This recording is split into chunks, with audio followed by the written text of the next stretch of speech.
We've got a fascinating set of sources from you all this time, really focusing on Chhatrapati Shivaji Maharaj's early and honestly quite complex dealings with the Mughal Empire.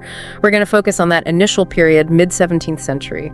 That's right. It's a critical time. You've got Shivaji building his power base, and then there's the Mughal Empire under Shah Jahan, later Aurangzeb. Just massive. These sources really do shed light on his intricate dance between diplomacy and, let's say, strategic action. Yeah, it's a real tightrope walk. And our mission today, for everyone listening, is to unpack those early motivations. What were his tactics? How did he push his own agenda forward without, actually bending the knee? Because some of this material hints at, contradictions seeming cooperation alongside some really bold moves against them. It's like contradictions on the surface. Okay, so where do we start? Maybe under Shah Jahan. Sounds good. The sources mention this initial offer of alliance Shivaji makes to the Moguls. It sounds almost like a clever trick. Well, it certainly seems strategic. The main driver, according to several accounts, was very specific. Getting his father, Shahaji, released. He's being held, so this offer was perhaps a way to ease that pressure. Right, a move to sort of diffuse things. But then one of the biographies you sent really digs into this core belief he had, apparently a vow from when he was young, that he'd never serve a Muslim ruler. So was that alliance offer ever really genuine? That's the core question, isn't it? It strongly suggests that no, the underlying intent was quite different. He was playing a part, perhaps. Of course, the Mughals, specifically Prince Murad, Shah Jahan's viceroy down south, they took it at face value. They expected him to enter Mughal service. They even offered him a mansab, right? A rank in their system. Exactly, a standard procedure. But Shivaji didn't just say no. No, he pulls out this other card. He sends an envoy, Raghunath Pant, I think, and starts talking about these old family claims, Sirdish Book writes. In Junar and Ahmednagar, what was that about? It was a brilliant delaying tactic, really. He framed it as wanting the restoration of hereditary rights, basically revenue collection and authority that he claimed belonged to his family historically. It wasn't a demand for something new, but for something back. Clever positioning. How did Shah Jahan react? Non-committally. He basically said, we'll look into it once you show up at court in person. So kicking the can down the road. So Shivaji avoids direct service. It looks like he's trying to cooperate, but doesn't actually give anything away. Masterful, really. It really was. He maintained his autonomy while appearing at least somewhat compliant. Okay, so let's move into the Aurangzeb era. Things seem to shift quite a bit then, especially with that Mogul campaign against Bijapur. Yes, that conflict opened up a whole new strategic landscape. Aurangzeb, with his general Mir Jimla, was pushing hard against Bijapur, taking key forts like Kalyani and Bidar. Shivaji saw an opening. He always seemed to spot the openings, didn't he? And this time he offers Aurangzeb help against Bijapur. He did. But, as you expect, it wasn't unconditional. He wanted guarantees, assurances that his own territories, the ones technically under Bijapur, would be left alone. And he proposed working with the Moguls to take Dabhol and other parts of the Konkan coast. A mutually beneficial arrangement, on the surface at least. What did Aurangzeb think? Initially, Aurangzeb was quite receptive. Shivaji's military prowess was known, so having him as an ally against Bijapur was, potentially very useful. He assured Shivaji his existing lands were safe and even encouraged him to attack Bijapur's Konkan holdings. So a temporary alignment of interests, but Aurangzeb also wanted a personal meeting, right? Yes, he did, which suggests perhaps he wanted to formalize things, maybe draw Shivaji in closer. But Shivaji manages to keep him at arm's length. The sources stress how he keeps offering loyalty, but crucially avoids actually becoming a subordinate, still walking that tightrope. Exactly. He's using the bigger conflict to his advantage, but not getting tangled up in Mughal service. This let him pursue his own goals, like those hereditary claims over Junar and Ahmednagar that Shah Jahan had brushed off. Right, those claims. So, with the Mughals busy with Bijapur and his earlier requests ignored, what does he do? He doesn't just wait. No, he definitely doesn't wait. He decides to, force the issue. He launches the surprise night raid on Junar. A really audacious move. Tell us about that raid. It sounds pretty dramatic. What did he gain? It was apparently very successful. Junar was a rich town. The sources talk about him getting a huge amount of loot, something like 300,000 pagodas, hundreds of horses, valuables, all carted back to his fort at Rajgad.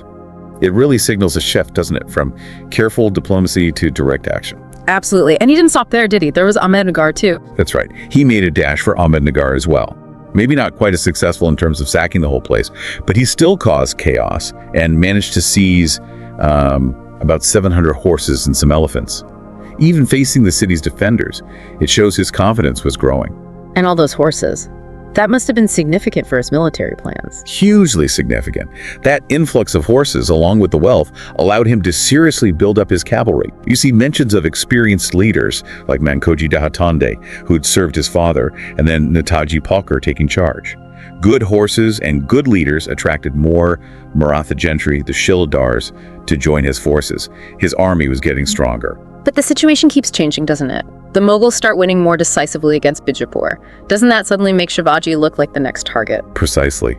As Bijapur weakened, the thinking was, well, who are the Mughals going to focus on next? Shivaji was the obvious answer.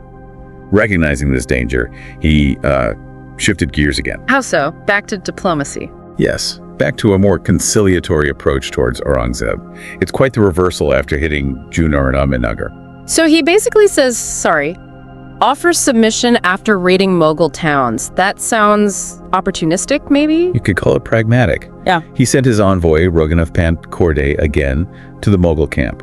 The message was one of regret, reaffirming loyalty. It was likely, a calculated move to buy time, to smooth things over, and hopefully avoid immediate Mughal retaliation. And right at that moment, fate intervenes. Shah Jahan gets sick. Exactly. News reaches Aurangzeb that his father is ill. And for Aurangzeb, the priority instantly shifts. The throne in Delhi is potentially up for grabs. He needs to get north quickly. Which means he needs to wrap things up in the Deccan fast. A truce with Bijapur. And what about Shivaji? This was a golden opportunity for Shivaji. With Aurangzeb distracted and meeting stability in the south while he's gone, Shivaji sends another embassy. Seizing the moment, what's the offer this time? He basically ups the ante, expresses regret again, frames his earlier attacks as sort of unavoidable, then offers a large cavalry force to serve Aurangzeb and promises to keep the peace in the Mughal Deccan, while Aurangzeb is fighting for the throne up north. Okay, so offering help again. But what does he ask for in return? Surely not just goodwill. Oh no. He brings up all his demands again. Those Sir Deshmukh rights for Junar and Ahmednagar, confirmation of his family's existing land grants, the Deshmukh rights there. And he adds a new proposal. Give him control over the Konkan districts, arguing they're neglected and he can manage them better for the empire. That's quite a list, especially the Konkan part. Given Aurangzeb's rush, how does he respond? Does he just agree to get Shivaji off his back? Not quite. Aurangzeb's cautious. He grants Shivaji a royal pardon for the past raids. He gives him permission to continue conquests in the Konkan, which Shivaji was probably going to do anyway. He invites Shivaji to send Abaji Sandem to negotiate the hereditary rights later. And significantly, he asks Shivaji to provide 500 horses for the imperial army and to be ready to help maintain peace. So, kind of a yes but response. No firm agreement on the core demands like the Sir Deshmukh rights. Exactly. It's more like a temporary truce, a holding pattern. Both sides get something they need right now. Aurangzeb gets some assurance of peace in the south and potential support. Shivaji gets a pardon, permission for Konkan, and crucially, more time without direct Mughal interference. It wasn't a real meeting of minds. It feels like Shivaji knew it was just a pause, a way to keep playing the game while Aurangzeb was busy elsewhere. I think that's very likely. The sources suggest he knew his demands were probably too much for Aurangzeb to fully grant then. For Shivaji, it was another smart move to consolidate his position while the main power was looking the other way. Mutual convenience, not trust. And speaking of trust, or lack thereof, there's that interesting story, maybe traditional, about Aurangzeb trying to get Shivaji's support for his plan to, usurp the throne from Shah Jahan. Yes, that account exists. Aurangzeb supposedly reached out to various Deccan powers, Shivaji included, looking for allies in his bid for power. And the story goes that Shivaji was horrified, especially by the idea of Aurangzeb imprisoning his own father. He rejected the offer quite strongly. That's the traditional narrative, that he found Aurangzeb's ruthlessness repellent, even threw the messenger out. It paints a picture of Shivaji having certain lines he wouldn't cross, despite his own ambitions. Of course, how historically accurate the dramatic details are is hard to say. It is a powerful story, though. It also mentions Aurangzeb being furious and vowing revenge, but then nothing really happens immediately on that front. Right. This supposed revenge plot doesn't materialize then.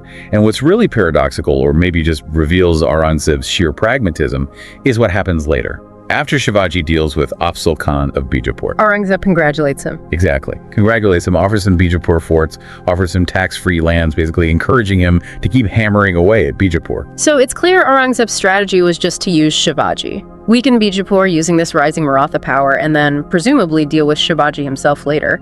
That certainly seems to be the calculation. Use one enemy to weaken another.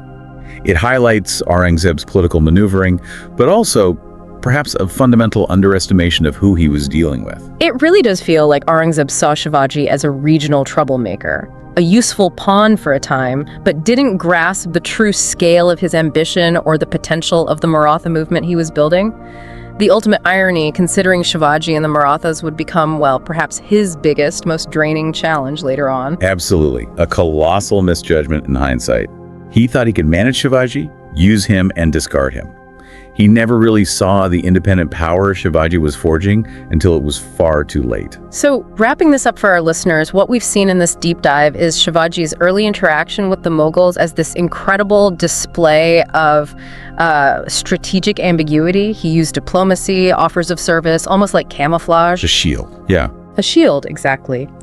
While behind it, he was consistently pursuing his own independent path. His attacks on Junar and Ahmednagar show his boldness, but equally important was his sharp reading of the political situation, especially knowing how to play off Mughal priorities, like Aurangzeb's focus on the succession. It all allowed him to navigate incredibly dangerous waters and build that foundation.